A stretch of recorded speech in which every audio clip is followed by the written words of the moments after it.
আসসালামু আলাইকুম। জাতীয় দৈনিক সংবাদ দিগান্ত পত্রিকার নিয়মিত সংবাদের সাথে আছি আমি ইভা সাদিকা।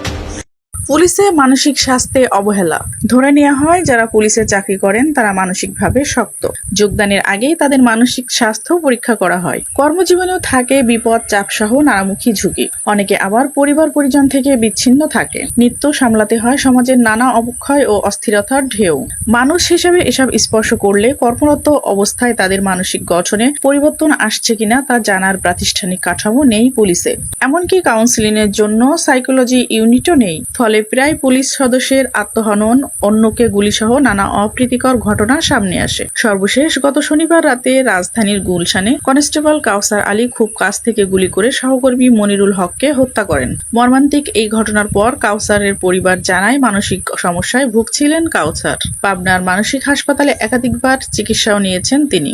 বিশেষজ্ঞ ওই পুলিশের উচ্চ পদস্থ কর্মকর্তা বলেছেন, মানসিক স্বাস্থ্য গঠনে পেশাগত কাউন্সেলিং ভালো ভূমিকা রাখে। পুলিশের মতো পেশাজীবীদের কাজের ফাঁকে গান শোনা জরুরি। মানসিক প্রশান্তির জন্য বিভিন্ন পেশার বন্ধু-বান্ধবদের সঙ্গে মতের আদান প্রদান এবং মাঝে মধ্যে ছুটি নিয়ে ঘুরতে যাওয়া দরকার। কাউন্সেলিং এর জন্য পুলিশে সাইকোলজি ইউনিট গঠনেও জোর দেন তারা। এমনকি পুলিশে মানসিক স্বাস্থ্যের ব্যাপারে সুনির্দিষ্ট নীতিমালা করা জরুরি বলে মন্তব্য করেন অনেকে।